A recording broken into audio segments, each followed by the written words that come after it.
Hello friends, welcome back to my YouTube channel. कैसे हैं आप सब? आई होप आप सभी अच्छे होंगे और आपकी जो प्रेगनेंसी जर्नी है काफ़ी अच्छी चल रही होगी। आज की इस वीडियो में आप लोगों के साथ शेयर करूंगी बेबी बॉय के और बेबी गर्ल के कुछ ऐसे लक्षण जो कि ओल्ड वाइफ्स का कहना होता है, जो हमारे घर के दादी नानी होती है वो हमें हमारे पेट के आकार को देखकर और हमारे चाल ढाल को देखकर और प्रेगनेंसी के दौरान हमारे बॉडी में जो भी उतार चढ़ाव आते हैं उसे देखकर काफ़ी हद तक अंदाज़ा लगाती हैं कि आपने गर्ल को कंसीव किया है या फिर अपने बॉय को कंसीव किया है। और उनकी जो बातें हैं कितना हद तक सही होता है, हमें इसे फॉलो करना चाहिए या नहीं करना चाहिए, ये भी आप लोगों के साथ शेयर करूँगी। यहाँ पे मेरा जो पर्सनल एक्सपीरियंस रहा है बेबी गर्ल का और बेबी बॉय का, और मेरे रिसेंटली में बहुत ऐसे सब्सक्राइबर्स को गर्ल एंड बॉय दोनों ही हुए थे, तो उनके क्या क्या लक्षण थे वो भी आप लोगों के साथ शेयर करूँगी। तो चलिए वीडियो स्टार्ट करती हूँ। अगर आप लोग नए हो मेरे चैनल पे, वीडियो को लाइक करके चैनल को सब्सक्राइब ज़रूर करना। और देखिए, वीडियो बनाने का मतलब ये नहीं है कि आप ये चैनल जो है जेंडर को लेके भेदभाव करता है।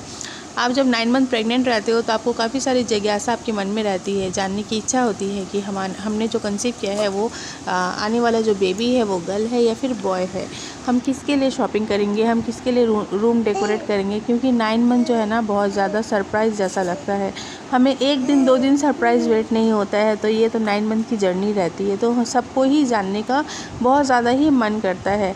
लेकिन मैं तो यहाँ पे आपको 100% तो नहीं बता सकती कि आपके जो भी चेंजेस हो रहे हैं उससे आप 100% गर्ल होगी या फिर बॉय होगा। लेकिन मेरा जो पर्सनल एक्सपीरियंस रहा है बेबी बॉय का, उसको देख के आप काफ़ी हद तक जो है अंदाज़ा लगा सकते हैं। लेकिन फिर भी ना सबके लक्षण अलग अलग होते हैं। 100% सबके लक्षण 100% तो नहीं होता है, सब में सटीक बैठे ऐसा ज़रूरी तो नहीं है। लेकिन आपको काफ़ी हद तक जो है अंदाज़ा लग जाएगा। और आप इस वीडियो को फ़न वे के लिए देखिए, एंटरटेनमेंट के लिए देखिए, लेकिन किसी भी लक्षण को जो है 100% नहीं, श्योर नहीं मानना, ठीक है?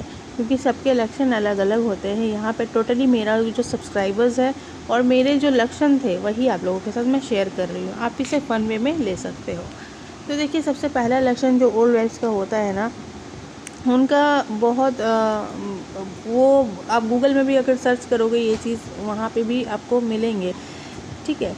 तो ये है पेट का आकार। अगर आपके पेट में ही ज़्यादा वज़न आप गेन कर रहे हो, आपका शरीर वैसा का वैसा ही है लेकिन आपके पेट में ज़्यादा वज़न गेन हो रहा है और आपका पेट बहुत ज़्यादा ही बाहर की तरफ आपको लग रहा है, बहुत ज़्यादा ही बड़ा दिख रहा है, आपके कमर में उतना कुछ खास चेंजेस नहीं आया है और आपके पेट का आकार ना बहुत साइज़ आपको बड़ा दिख रहा है और नीचे की तरफ लटका हुआ झुका हुआ दिख रहा है, इससे आप काफ़ी हद तक जो है अंदाज़ा लगा सकते हैं कि आपने बेबी बॉय को कंसीव किया है। और वहीं पे जब आप बेबी गर्ल को कंसीव करते हो, आपका जो शरीर है ना वो आपको गोल मटोल जैसा दिखता है, मतलब वेट आपका आपके पूरे बॉडी में ही आपको वेट दिखता है। लेकिन बॉय के टाइम में ना आपको सिर्फ अपने पेट पे ही ज़्यादा से ज़्यादा वज़न आपको दिखता है। ये तो दादी नानी की बात हो गई, ठीक है? और ये जो लक्षण थे ना मेरे कुछ सब्सक्राइबर्स के साथ भी मैच हुए हैं और मेरे साथ भी काफ़ी हद तक मतलब मैच हुए थे, ठीक है?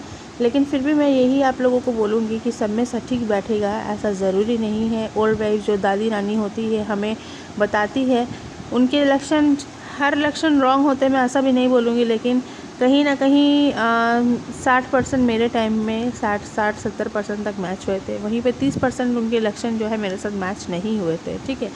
फिर भी मुझे जो है बेबी बॉय हुआ है, तो होने को आपको गर्ल एंड बॉय इसी लक्षण में हो सकता है। आप बस अनुमान के लिए, अंदाज़ा के लिए वीडियो देख सकते हैं।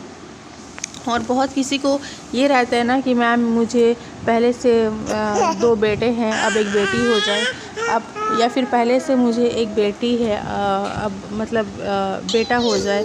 तो उनको ना मतलब सभी को मन होता है कि पहले से अगर मेरे 2 बेटियां हैं या 3 बेटियां हैं तो मुझे नेक्स्ट एक बेटा हो जाए, या फिर पहले से मुझे बेटे हैं ऑलरेडी 2 तो एक बेटी हो जाए और हमारा जो फैमिली है वो कंप्लीट हो जाए। सभी को ना मन में ये चीज़ आ ही जाती है। तो देखिए, देना ना देना तो ऊपर वाले के हाथ में है, इसमें तो हमारा कोई कंट्रोल है नहीं। लेकिन आपको इतना भी टेंशन नहीं लेना चाहिए, मतलब बेबी गर्ल को और बेबी बॉय को लेकर कि आप टेंशन लो और वही टेंशन आपके बच्चे में चले जाए। और क्योंकि टेंशन अगर आप ज़्यादा लोगे ना तो वही टेंशन बच्चे में जाएगा और डेवलपमेंट और विकास में प्रॉब्लम आ सकती है।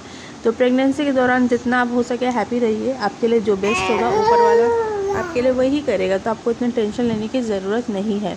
मेरी सभी जो भी एक्सपेक्टेड मॉम्स है ना, सबसे मेरी यही मैं आशा करती हूँ, जिन्हें गर्ल चाहिए उन्हें गर्ल हो, जिन्हें बॉय चाहिए वो उन्हें बॉय हो। ठीक है, तो चलिए दूसरा लक्षण आप लोगों के साथ मैं शेयर करती हूँ। और एक लक्षण ये है, बोला जाता है अगर आपके फेस बहुत ज़्यादा शाइन कर रहा है, ब्राइट कर रहा है, तो ओल्ड वेब्स के अकॉर्डिंग माना जाता है कि आपने गर्ल को कंसीव किया है। लेकिन मेरे केस में मैंने जैसे आपको बताया, उनके हर लक्षण मेरे साथ मैच नहीं हुए थे, फिर भी मुझे जो है बेबी बॉय हुआ है। तो मेरा जो केस था ना, मुझे बेबी बॉय के टाइम पे मेरा स्किन बहुत ज़्यादा ही साफ़ हो गया था, बहुत ज़्यादा ही शाइन कर रहा था, ग्लो आ गया था फेस पे। और वहीं पे जब मैंने बेबी गर्ल को कंसीव किया था तो मेरा फेस बहुत ज़्यादा ही डल हो गया था, झाइयाँ वगैरह हो गए थे, ड्राई हो रहे थे। और ओल्ड वेब्स का मानना होता है गर्ल के टाइम में आपका फेस बहुत अच्छा दिखता है और बॉय के टाइम में आपका फेस बहुत ज़्यादा ड्राई लगता है, दाग धब्बे हो जाते हैं। लेकिन मेरे केस में ना ये चीज़ उल्टा ही था, लेकिन फिर भी मुझे जो है बेबी बॉय हुआ। तो वही मैं आपको बोलती हूँ, उनका हर बात काम करेगा ऐसा ज़रूरी नहीं है। ये लक्षण में आपको गर्ल एंड बॉय दोनों ही हो सकता है। और बिल्कुल एंटरटेनमेंट के लिए और इन्जॉयमेंट के लिए वीडियो देखिए और अनुमान लगाइए, काफ़ी हद तक अंदाज़ा लगाइए, लेकिन 100% आपको कोई भी नहीं बता सकता कि आपने गर्ल को ही कंसीव किया है या फिर आपने बॉय को कंसीव किया है। ठीक है, तो और एक लक्षण मैं आप लोगों के साथ शेयर करती हूँ। ये मुझे बहुत ज़्यादा ही सटीक लक्षण लगे थे मेरे टाइम पे, जो मैंने एक्सपीरियंस किया है। क्योंकि इसके पहले मुझे बेबी गर्ल है तो उसका भी एक्सपीरियंस मुझे पता है, और बेबी बॉय का भी रिसेंटली में मुझे बेबी बॉय हुआ है। तो मेरे बेबी बॉय के टाइम में ना मैं बहुत ज़्यादा खुद को एक्टिव फील कर रही थी। पता नहीं, मतलब मुझे ऐसा नहीं लग रहा था कि मैं प्रेग्नेंट हूँ, मतलब बहुत ज़्यादा एक्टिव फील कर रही थी 5वें महीने के बाद से। क्योंकि देखिए फर्स्ट ट्राइमेस्टर में आपको वॉमिटिंग होती है, नौजिया होती है, आप खा नहीं पाते, चाहे आप बेबी कंसीव होने के बाद ना फर्स्ट 3 मंथ सबको ही प्रॉब्लम होती है, किसी को ज़्यादा होती है किसी को कम होती है, लेकिन प्रॉब्लम सब में ही होती है। ठीक है, और जैसे आपका फर्स्ट ट्राइमेस्टर जैसे मेरा फर्स्ट ट्राइमेस्टर निकल गया ना, सेकेंड ट्राइमेस्टर के बाद से मैं बहुत ज़्यादा एक्टिव हो गई थी। मैं हर चीज़ ही खा पा रही थी, घर के काम वगैरह सब कुछ ही मैं कर पा रही थी। अब देखिए काम करने का मतलब ये नहीं कि आप भारी भारी चीज़ें उठा लो। नॉर्मली जो घर के काम हल्के फुल्के होते हैं, जैसे खड़े होकर कुकिंग कर लिया या फिर बर्तन वगैरह साफ़ कर लिया, वो हल्की फुल्की चीज़ें आप कर सकते हो, लेकिन भारी वगैरह चीज़ें आपको नहीं उठाना है। ठीक है, इसके हिसाब से आप देख सकते हो, अगर आप खुद को बहुत ज़्यादा ही एक्टिव फील कर रहे हो, आपकी बॉडी में आपको लग रहा है फुर्ती आ गया है, तो माना जाता है कि आपने बेबी बॉय को कंसीव किया है। ये लक्षण मुझे तो बहुत ज़्यादा ही जेन्युइन लगे थे मेरे टाइम पे। ठीक है, लेकिन फिर भी मैं यही बोलूँगी, सबके लक्षण ना प्रेगनेंसी के दौरान अलग अलग होते हैं। किसके एक के लक्षण को देख के, या फिर मैं आपको बोल रही हूँ तो मेरा ये लक्षण देख के आप 100% नहीं मान लेना कि आपको ये लक्षण में उन्हें बॉय हुआ है तो मुझे भी बॉय होगा, या फिर उन्हें गर्ल हुई है तो मुझे भी गर्ल होगा। यहाँ पे मेरा जो पर्सनल एक्सपीरियंस है बस वही मैं आपको शेयर कर रही हूँ। बहुत किसी के साथ मैच हो जाता है, बहुत किसी के साथ मैच नहीं होता है। ठीक है, ये लक्षण में गर्ल एंड बॉय को दोनों ही हो सकता है। बोलने का मतलब ये है। और वीडियो को आप जितना हो सके फ़न के लिए देखिए, एंटरटेनमेंट के लिए देखिए, क्योंकि जिज्ञासा कहीं ना कहीं वीडियो के थ्रू आप शांत कर सकते हैं। फिर भी मैं वही बोल रही हूँ। तो चलिए इसी के साथ वीडियो स्टॉप करती हूँ, मिलती हूँ आप लोग।